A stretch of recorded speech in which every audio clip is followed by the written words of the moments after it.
Hi everyone, it's me, Tim. Today I want to talk about attributes in role-playing games in general.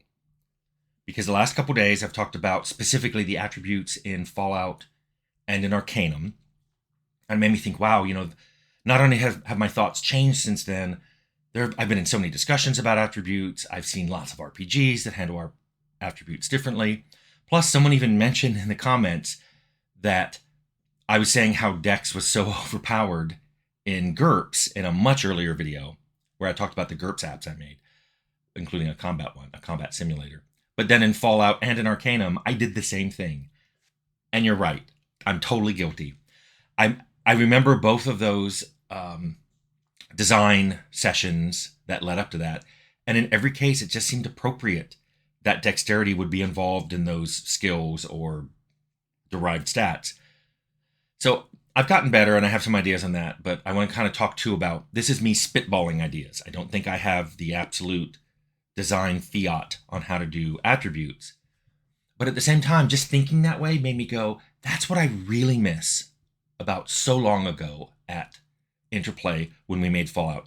People often say, hey, what was the special sauce? What was so amazing about it? And Leonard and I like to talk about the combination of humor and darkness, and I've talked about how we're all going in the same direction vision-wise and things like that. But one thing I really missed were those brainstorming sessions around the conference table eating pizza. And the reason for that was, for whatever reason, I ended up with a group of people who really like to chew on ideas. That somebody would make a suggestion and we'd talk about it. And we'd say, well, this is what would be the result. If we do what you said, this would be the results, the good things and the bad things. And then we talk about, well, how could we fix the bad things? Not, hey, it's your idea, you better fix it, or bleh. It was, okay, that's idea, let's run with it. Let's run with it for 15 minutes and see where we end up. And I miss that. Because since then, I've run into all kinds of other people who think brainstorming is totally different in its setup. Either it means come with an idea and don't listen to anyone else, or just say everything's dumb. In fact, you know what? At one point, I do a whole video on how I think brainstorming sessions should go and the horrors I've seen in some brainstorming sessions. But that's a totally different video. All I can say is on this one, when you make comments, just try to be a good person. Understand that you aren't 100% right. You don't have the cornerstone of objectivity. So now let's talk about attributes. I'm going to start with talking about how attributes can be bad. Specifically, the arguments I often hear about, this game uses attributes, blah. One, they're very hard to balance, and that's true. And I will talk about why that's true in a bit. But I also want to say that the other huge criticism is attributes are often something someone complains about because you have to make them at creation, and therefore they're fixed. And you have to make that selection before you've ever played the game. And so you have to go like, do I really need this high strength? Not knowing that your favorite weapon is later in the game has a minimum strength, and it might be below what you've picked, or it might be above what you've picked.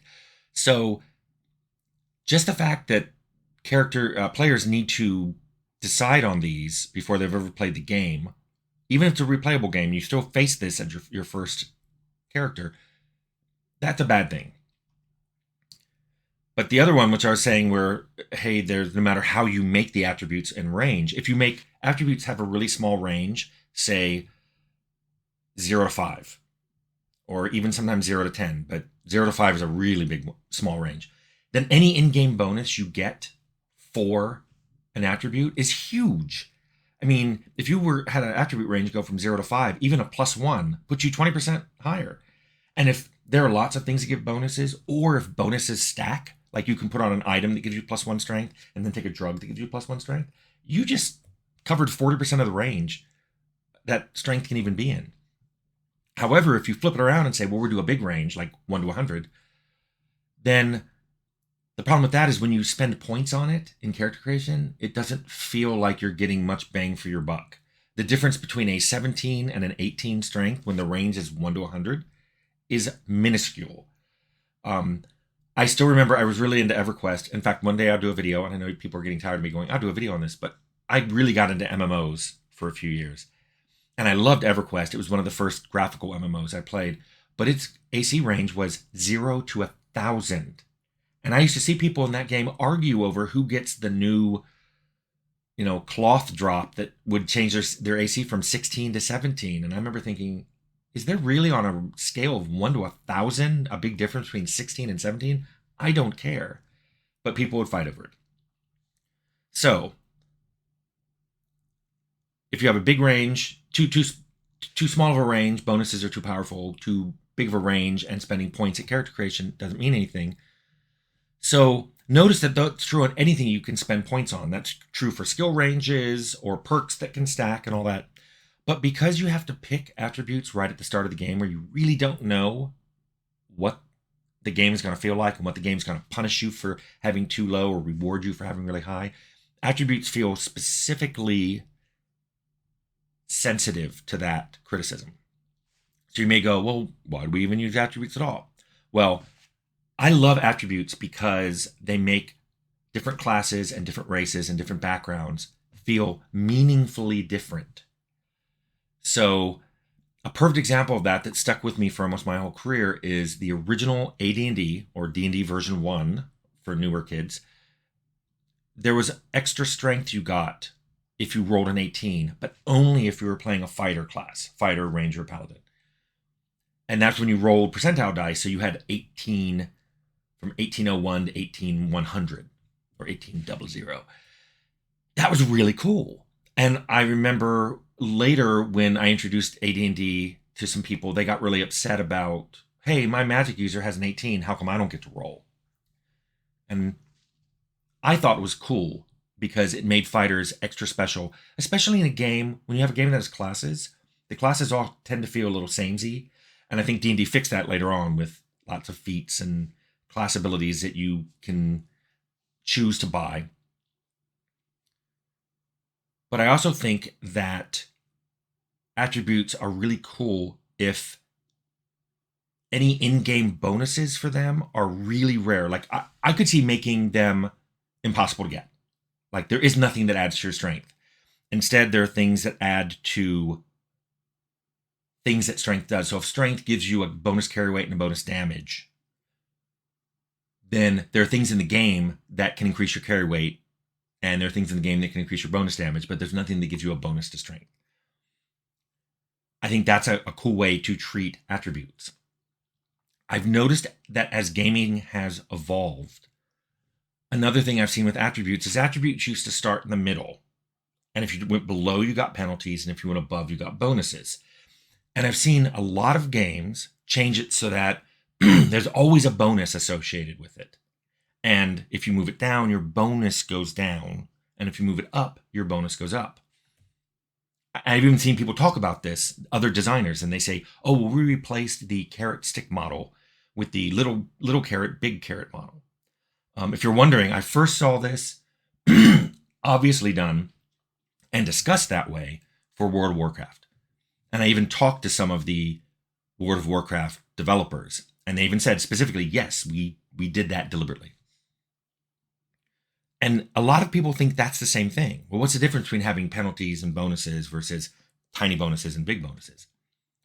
Well, it's a really big distinction if subsequent rules in the game treat bonuses and penalties differently. For example, let's say dexterity at the middle is 0, and if you reduce it, it penalizes your AC, and if you increase it, it improves your AC. Then let's say you put in heavy armor, and you say heavy armor negates dexterity bonuses. So basically, when you wear heavy armor, you can't move around that much, so being able to jump around with high dex isn't going to help you. But if you are clumsy outside of heavy armor, you're still going to be clumsy in heavy armor. So the penalties still apply. Why I like that was suddenly lowering, if all the attributes work that way, suddenly lowering an attribute is very different in a system that has penalties and bonuses, because those penalties may not be something you can get rid of. Where if it's just, here's a low bonus to a high bonus, you're always getting a bonus. And who cares if your bonus is a little lower? Those are things that I see. Those are like the subtle parts of design that some people either don't know about or deliberately ignore when they're making systems. And I think those are really cool things to talk about. And they really factor in to how you would make your game. In fact, let me talk now about how I would try to balance attributes when I put them in, because I don't think I've done a really good job of balancing them. As that commenter pointed out, my dexterity is not the most balanced of attributes in Fallout or Arcanum. One thing I would do is, for all the skills and derived stats that are based on attributes, I would have them be based on multiple attributes, not just one. And this way, if you have something like dexterity that adds in to a lot of attributes, you could have its contribution not be as high. So for example, disarm traps could be based on perception and dexterity. But because dexterity adds into a lot of things and perception doesn't, you could have perception add more. So every point of perception may add 5 points to your disarm traps, where every point of dexterity adds a couple points to your disarm traps. And that way, you can still have dexterity affect a lot of skills, but it's kind of a secondary addition, and there's still a more primary attribute that's factoring in. And you can do that with all of the derived stats like carry weight or armor class or things like that. You can also try to make attributes self-balancing, and I've seen people do rules for that. Like, I've tried to make it cost more to raise than to lower. I've seen games that say you can't have more than one attribute below 8, so people can't just lower a bunch of things and have a couple amazing stats and everything else is horrible. And then they just never in the game talk to anybody, or they use a lot of companions to carry things, so they don't care that their charisma or their strength is low. I've also tried shapes, so like you have a triangle and you're like, hey, if you do it this way, this stat's really good and these two are only okay. And if you do it like this, these two are pretty good, but this one's terrible. And the idea of using shapes was just, I don't have to give you a rule saying, hey, you can have 1 great and 2 okay, or you can have 2 good and 1 bad. Rather than give you that rule, I just, here's the shape, spin it anywhere you want. The rule is built in. And we're very visual. So for people who think, oh, I'd rather have numbers, it's like, great. That's great that you want numbers. A lot of people don't want numbers. And that means I don't want to get rid of numbers. I always want the underlying mathematics to be something you can see. It's just, you're just about to play a game and it's throwing a bunch of numbers at you and you don't even know what they apply to. There was another game. People say, well, in D&D it was random, and that works great. But as somebody who made Temple, I knew people were just going to re-roll until they got numbers they wanted, so we even put the re-roll button in there. That's just what people do. I mean, most GMs don't go, oh, you don't like what you did? Roll again. Most GMs, you rolled it, and you accept your rolls. But now here's this is an older game. It's called Amber Diceless. It's based in Roger Zelazny's Amber universe. What was really cool about this RPG, and it's a tabletop RPG, was the characters were given 100 points, but rather than spending them on their attributes, they had to bid on attributes in a player-wide auction managed by the DM. And this is why this was brilliant. Let's say several people want to be strong, and you're bidding for, I'm the strongest in the group, and that's how Amber Diceless worked. It was like your attribute was either okay or you were the best. Somebody goes, hey, I want to bid on strength. I'll bid 20 points. Guy next to you bids 25. Well, if you want it, you're going to have to bid 26 or 30 or 40 or whatever. So it goes up. And when strength eventually gets sold to the highest bidder, that bidder loses those points to spend. So now going into the next bid, he doesn't have 100 anymore. He may have 40 points left over, depending on who bid him. And people might try to outbid someone, hoping that they're bid higher, because what they really want is another attribute, and they want people to be lower on points so they can win. Of course, that can fail if you bid higher, and the other person goes, I'm out, and now you're, well, I guess I'm the strongest, when I really wanted to be the most graceful, or I wanted to be the smartest. So it adds a whole clever level in there that I've never really seen in any other tabletop RPG. I don't know how to translate that into a single-player computer game. Who would you bid against? Maybe you could make your companions that way, but because it's always you bidding, you would know whether or not you really wanted that attribute, and it just doesn't work. But I'm just saying it was a really clever idea that I saw, and I'm sure there's more clever ideas out there. I just don't see them as much. So other people think that maybe a way of balancing attributes is just to get rid of them. that have a game that doesn't have attributes. I don't disagree with this, but I think in order to do that, you better have a very, very good perk, trait, and flaw system. And the reason I think you need all three is you need perks for things like, hey, I'm going to make a strong character. And you buy that perk, and now suddenly your carry weight's high. Or you may have a trait called big and clumsy. And then you get stronger, but your dexterity is lower. So that's the balance. Or you may have a flaw, weak, and now your character's really weak. The perks and flaws could come later in the game. And by buying a perk or getting a flaw, that system itself is balanced. When you buy one perk, you're not getting another perk. When you get a flaw, you usually get something else to go along with it. And then the trait is self-balanced. So that is a way you could go with attributes. For my final thoughts on them, because I'm not sure. I mean, if I had to pick it right now, I'd probably do it as attributes with a small range that are permanent, and things in the game never adjust your attribute directly. They only can adjust things your attributes affect. So, for example, if there was strength, there might be power armor that instead of giving you bonus to your strength, when you wear this power armor, you can carry more. And then there may be a mod for that power armor, like hydraulic arms, that lets you effectively have a higher strength for determining weapons that have a minimum strength. But then you can do fun things like that mod has a weight. So when you add that mod, yeah, you can now use weapons with a higher minimum strength, but the carry bonus you get from the power armor is lower. I love that because there's a lot of knobs to turn, and you can balance things. I am concerned that a lot of games seem to be getting rid of attributes but not adding anything back. In fact, I'll just say it specifically because I know I've said this publicly elsewhere. I'm concerned about Fallout 5 directly. Yes, I watch all the Fallouts and I see what they do. Fallout 3 got rid of traits.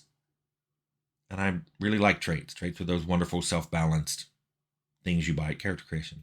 And then Fallout 4 got rid of skills. They're just gone. Which mainly made Fallout 4 was special plus perks.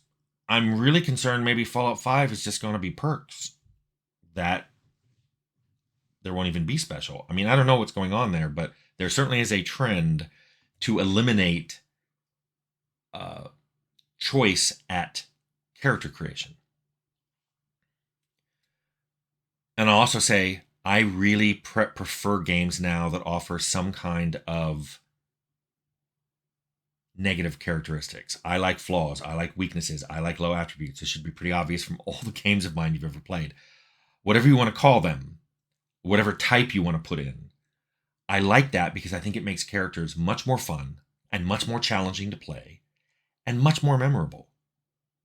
There's something about playing a hero that's not perfect that I find fun. And I think a lot of other people find fun.